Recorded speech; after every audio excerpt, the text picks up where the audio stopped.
taping or anything, but I will double check it. We are here at Maps.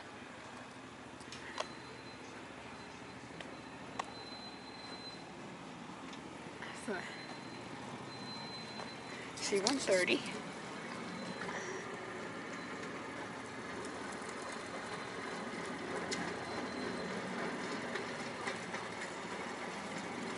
It's on loan from Right Pat, the Spirit of Mansfield.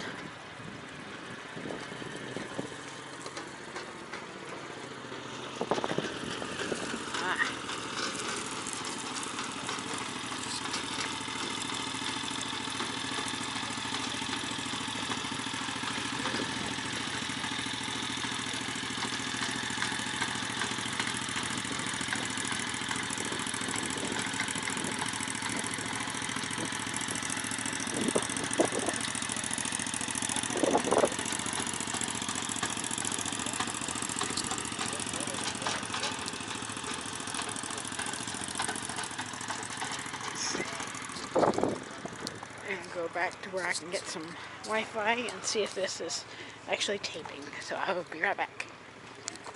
Alright. It's the Enterprise, USS Enterprise.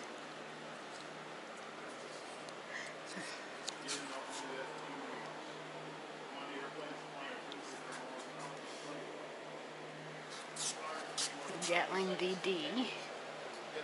The Langley. I'm not sure what that one is.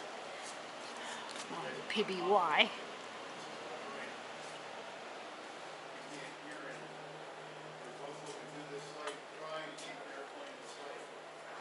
Link trainers. The W2s. You almost have to be a midget in order to get in there, I would think.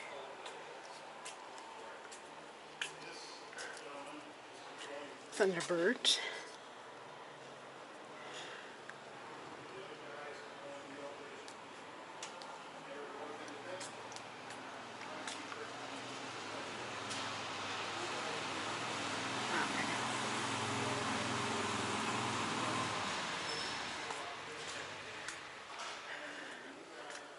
Model Iwo Jima.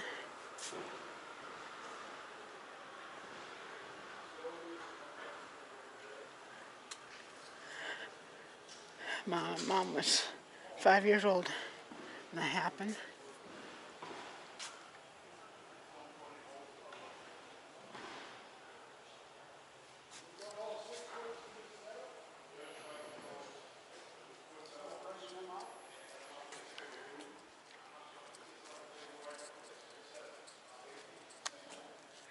B-26 Marauder.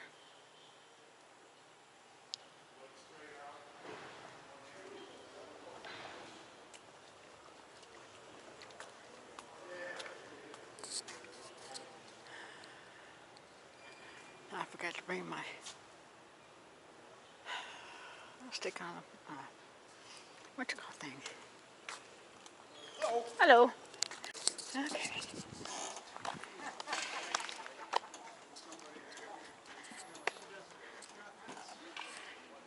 Army chopper.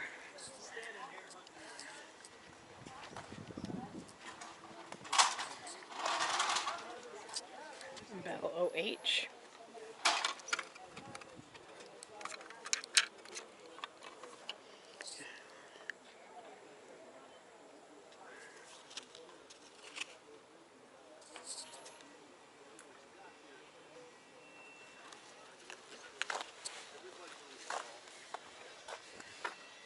Cool.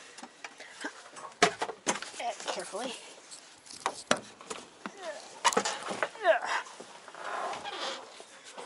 Cool.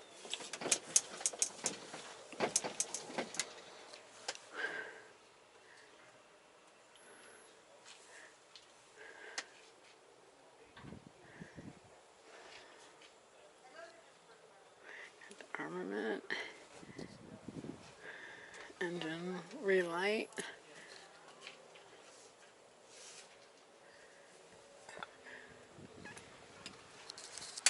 Like a right hand.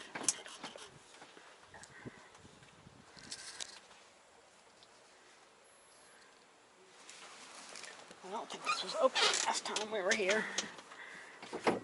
Flaps and stuff.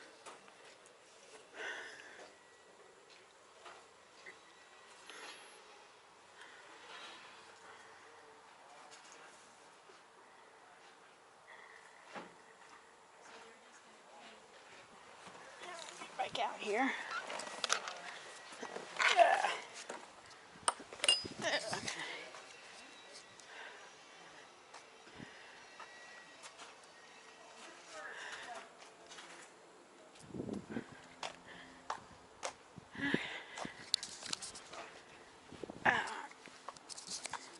It's the Spirit of Mansfield. Let's see.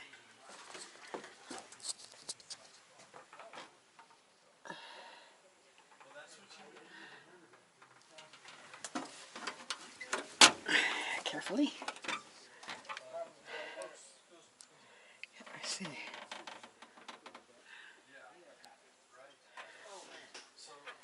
The pilots and crew.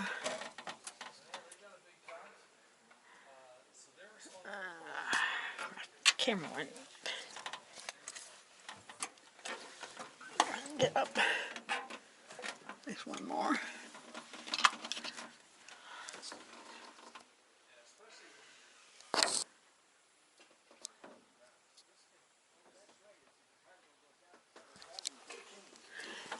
Down. There we go. Okay.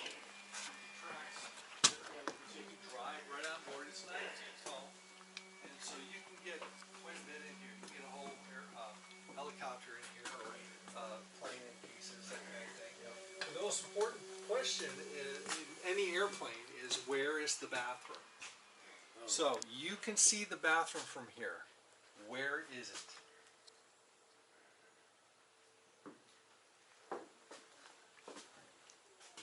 Now I want you to imagine 90 people in here, all sitting in these chairs, and you've got to go to the bathroom. It's right here. This is it. Here's the toilet seat right here. Oh, this great. flops down. And for your privacy, we have this shower curtain that will go over right here. And I'm sure they're leaving you be Yeah, for your right. privacy, Yeah. right? Yeah. Your buddies will not let you be private. Yeah. So if you're flying out of Kandahar, these doors are open, and these guys are looking out for rockets and things. Okay. There's two types of missiles and things that are going to shoot at this type of airplane. It's a nice big target, okay? But one of them is radar guided, and the other one is going to be heat or infrared. Okay, so see the red flares. So this is kind of what it looks like.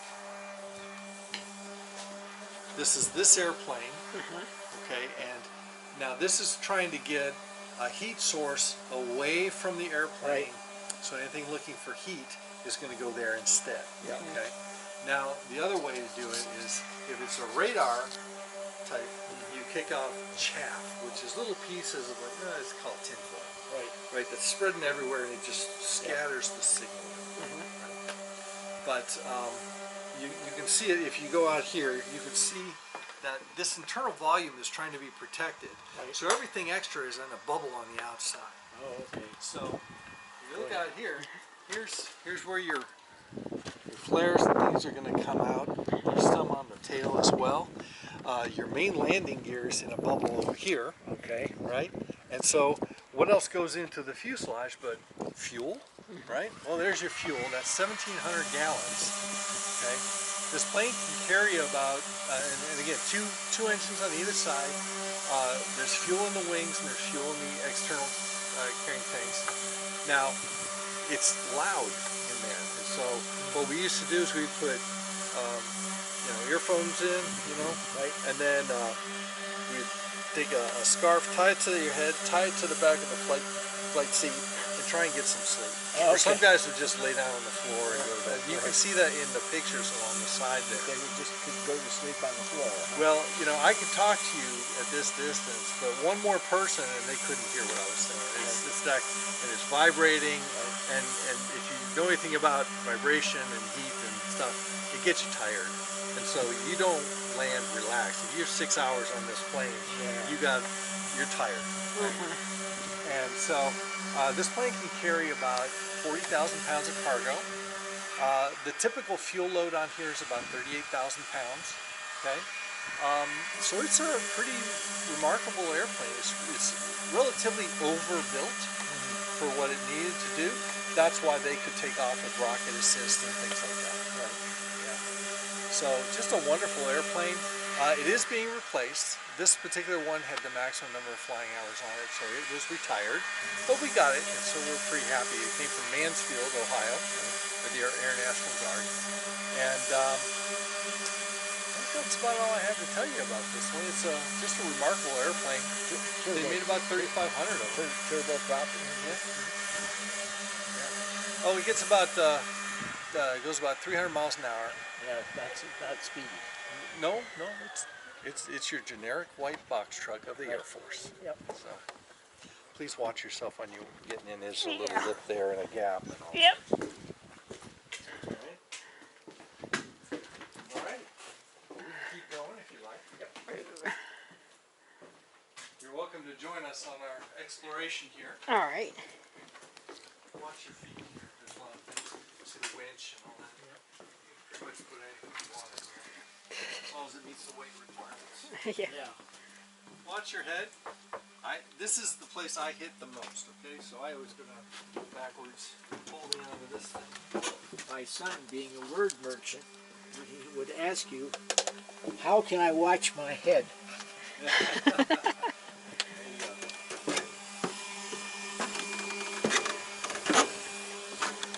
Alright, so do you see that building there? Building number 49?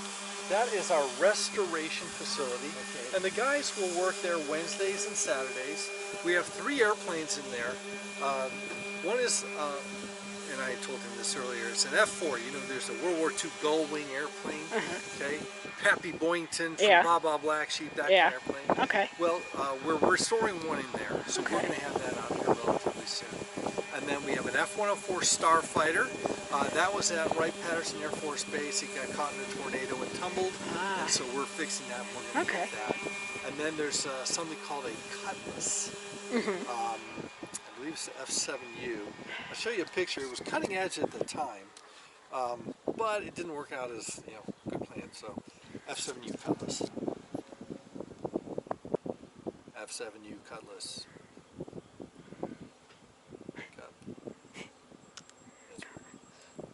F7U Cutlass. There we go. Alright, so this is kind of what it looks like. See that one there? Yeah. That one there? Yep. Alright.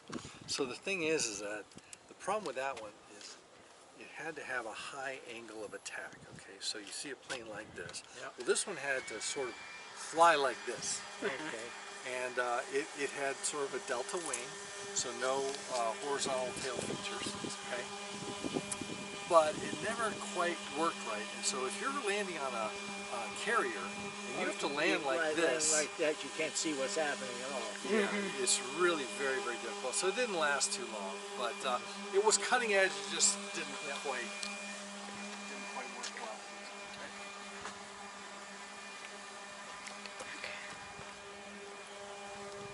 All right, so one of our members, before he passed away, was Brigadier General Raymond Weber, and this was his actual plane that he flew.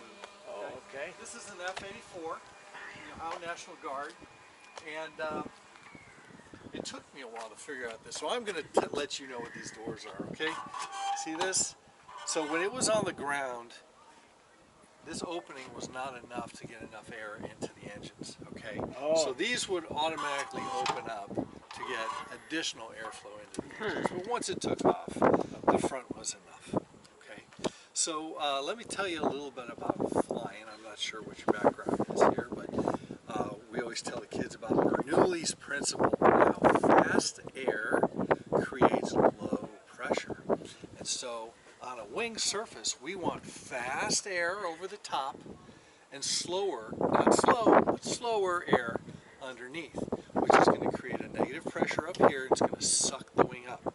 So when we're talking about flight, that's about 75% of why the plane goes up into the air. Okay, and the faster the air, the better. However, what's really, really great for lift is to have your wings straight out. When you pull those wings back, it creates less lift. So when you have wings like this, you really want to be going fast. So this is great for going fast. And remember what I told you about fast things like to go fast. They don't like to go slow. So how slow does this, fast did this go when it came down? Well, this one was subsonic, but it was pretty fast, especially compared to those World War II airplanes, right? But we had to develop different design features in order to make the airplane go slow. So what this one doesn't have here is called slats. So that's an additional doorway here that would go the length here, and it would detach and come forward. Kind of like a regular airplane. Yeah, and so on the back you'd have flaps, so slats in front, flaps in the back, and what that does is it takes the wing surface and it makes it bigger when you're going slower to make up for that lack of lift, right? Right. So that's why, you know, or in some of the airplanes like the F-86, they would have a parachute in back to help slow it down. Okay, because you want to be able to land at as many airports as you can, right? And if they don't have this super long runway, well, then, you know. So some airplanes like the C-5 Galaxy need special runways to land at. They have to be extra long, or they have to be extra wide. I don't know if you've ever seen a C-5 Galaxy take off from Burke Lakefront Airport and all the grass is being ripped up and blown away and all that stuff, you know, because it's not wide enough. Those engines are just ripping that turf up. Okay, let's go this way. It's a little shorter. Well, I guess fall is here, huh? The days are hot, and the one that keeps interesting me is how fast it's cooling off at night. Yeah. Because the daytime temperatures are being above average. Yeah. So I do apologize about this, but we have to arrange the airplanes in a certain way because they just fit certain places. Right. So we're not in a timeline order. So the C-130, that plane's still flying today. The F-84, that's going to be your first plane in Korea. Designed in the 40s, flew in the early 50s. And this one's going to come up against the MiG-15. Now, the MiG-15 is far down there. It is next to the one that's in camouflage over there on the left-hand side. The point being is that it didn't do very well. It was a good airplane, it just couldn't maneuver like the F-15, or the MiG-15, okay? And so from here we go to the F-86, okay, and you get the Sabres. But unfortunately that's over there. But I just want to get you a little continuity here. We can then jump to the F-16. Okay, this is a fighter that is still flying in the National Guard today. This one is going to be replaced by the F-35. I don't know if you've heard of that, but I've heard the number, but yeah. surprisingly how fast the numbers are jumping these days. You know, so essentially we have 4 new small planes. Right? You got the F-22, which is air superiority. You got the F-35, which is going to be multi-role, single engine, and then you got this F-47 thing that nobody knows what it looks like. Right? So anyway, so I want to show you a little something here. So this is remember we told you jet engines need a whole lot of air, right? So this is going to be your air intake. But look at this gap here. Why is there a gap here? Yeah, why? So when air comes in, it rubs against this fuselage here, and it rubs and it slows down. We don't want slow air. So Right? they had to put it down to get rid of it. Yeah, we So can use fast. that for bypass air. We can use it for other things, right? But we're not going to use it in here. And the reason is we want the same speed air hitting those compressors. because if you have an area of fast air and an area of slow air, it's going to cause a differential against those compressors, and they can crack. Okay. And it will decrease the life of your engine. Okay. I always wondered about that, and so everybody gets to know what that is. Yeah, because it is kind of weird, you know. You think it should be all streamlined, and yet there he is. Yeah, right? So look how thin these wings are compared to those. Yeah. Okay, and compared to these, right? So remember, this is going fast. It's a very fast airplane. It's over Mach 1, which is the speed of sound. Anybody know what the speed of sound is? What, 600 something at speed at You're sea really level? close, really close. It's 761 miles an hour at sea level. At sea level. Yeah, so this plane can go quite a bit faster than that.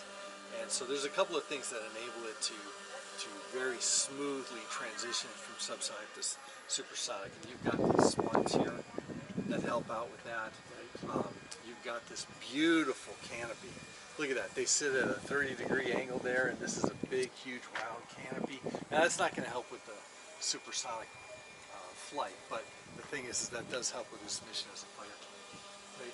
You have the tail back here, which is a single element, and so it doesn't have things like ailerons or anything that you would have in a wing. This is all one unit, one piece. Okay, and so the entire thing rotates. Can you see the point of access here? This right here. There. And so this is one whole plane that's moving.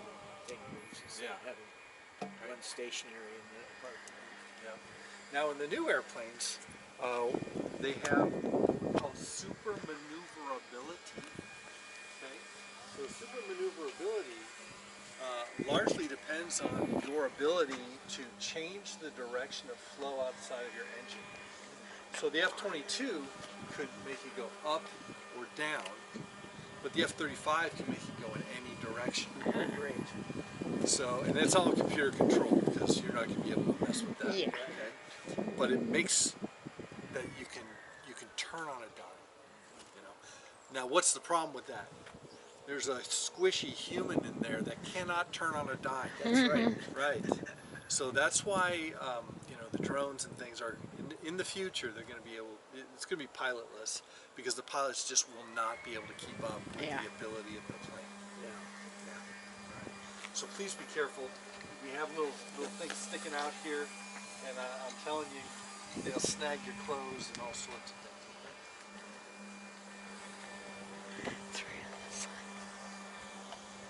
So this one's a C-47. Think about this one as the World War II version of that C-130 there. And look at the differences between them, okay? Oh, well, and the similarities. Look, you've got long wings that are straight out, right? So you're going to generate a lot of lift. You're going to be able to go for long distances. Look how much fuel you can carry in these wings, right? Again, you're doing that because normally you would carry fuel inside the fuselage, but in here we want to preserve that volume for cargo. Now, are you going to drive a truck on here like you can on that one? Well, where's it go? There's a secondary door right here that opens up, but anything going on there, you're going to carry it, right? So that limits what you can put on here. Yeah. Now, these planes somewhere in the world are still flying. You can come up in here if you like.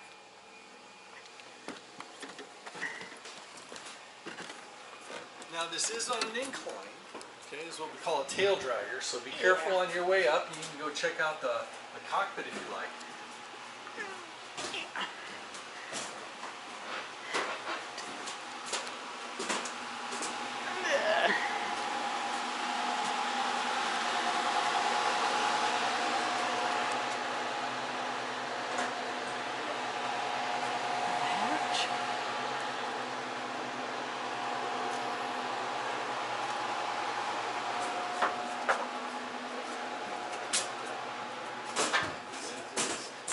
Certain that somewhere in South America these things are still flying. Well, somewhere I remember there was somebody that was actually a DC 2.5 Oh. because they needed a wing for the DC 3 and they grabbed it off of DC 2. Okay. Made her fly. Yeah, so these, you know, this is a good example of if it works, don't mess with it. And these were very reliable planes. But, you know, so think about this. These are the first planes in on D-Day with the paratroopers, right? Now we could fit 24 paratroopers in here. We could fit, what was it, 64 paratroopers in the other one, okay? And they're gonna have this. They're gonna be dressed like this here.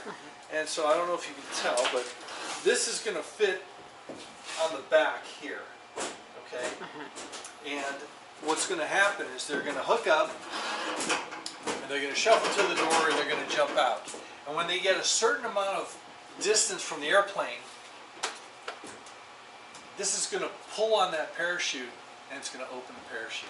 Why does it have to be so far from the airplane? We don't want to be bashed by the tail. By the tail. You got to clear the tail, right? And you know, you want to clear your friends too. Yeah. You know, Yeah, because you're coming out one right after the other. There's no delay. Well, the thing is you have to clear this in 10 seconds. So there's 24 people. Oh, 10 You seconds. can have a seat there if you want to see how really uncomfortable this is. Yeah, I could see that.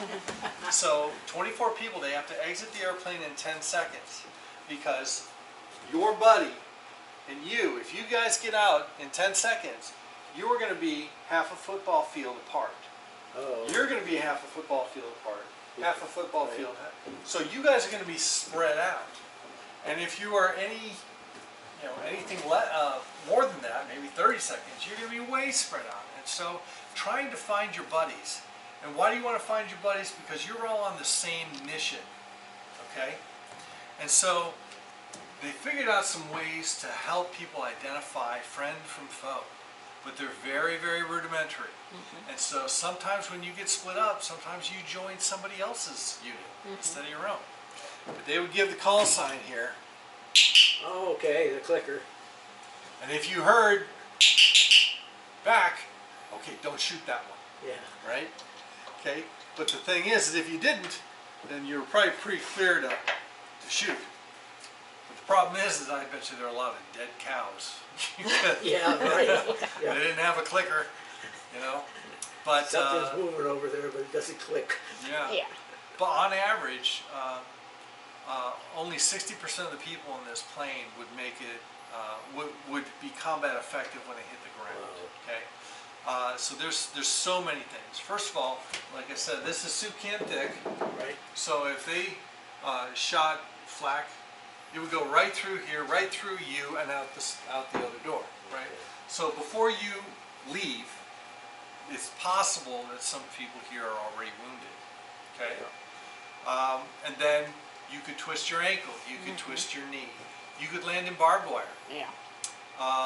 The Germans flooded the fields, so you could drown. You know, they just couldn't get up with all of this equipment on them. Right. You know, these are 18, 19-year-old kids. You know, some of these kids weighed 130 pounds. Yeah. And these packs are 90 pounds. You know? And so it was a very, very challenging mission. Very challenging. And not everybody made it. Okay? And these guys were volunteers. And this was as dangerous as it got, really is. So, and here's the thing. The first 3 airplanes in on D-Day were supposed to drop flares on the landing zones. Oh, great. They didn't make it. Yeah. Everybody who came behind was blind.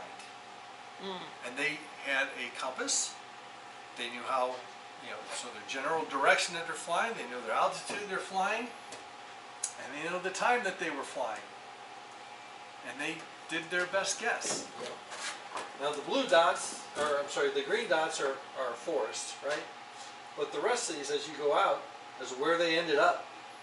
The different units and where they ended up. And you can see some of these are in a nice tight grouping, but others are not. And so they had to do their absolute best to get the job done or join some other unit. And these guys were bravest of the brave. And they're not shooting on the way down. Look at where that gun is. It's tucked away. Yeah. You know, you don't want that thing flopping around when you're coming down. It'll knock you out, right? So they had their main parachute and then their reserve parachute. But a lot of these guys are leaving the plane at 300 to 500 feet. There's no time. Yeah. If your main failed, you were done. Yeah. All right, any questions in here? Yeah, it was just curious as why they, who in the right mind named it Operation Neptune, which has nothing to do with the water. You know that after World War II, the person who named all of these operations was a little old lady Oh no. in the Pentagon somewhere, and she would just come up with names. Just give it a name. Yeah, you know, Operation Enduring Freedom and Just Cause and all. Just some administrative official would come up with the name, and that's what they did. I think that'd be pretty cool. Yeah. All right, come on out. Pick names.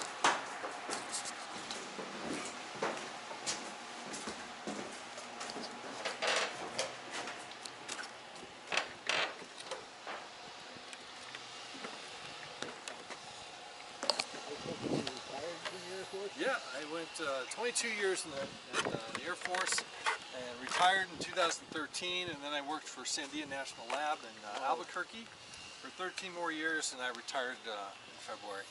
Oh. How did you wind up in Ohio? Well, I'm from Ohio. Why? I left when I was 18. I'm from Cleveland. My wife's from Salem. Oh, okay. And, well, I left when I was 18, and so I haven't been back other than to visit family. Right. But, you know, her dad turned 80, and my mom was going into a home, and it's like, look, if we're going to come back, we got to do it now. So we did.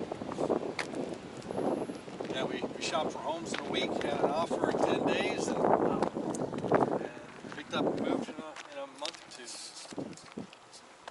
And, you know, clue me in here if this is dragging on or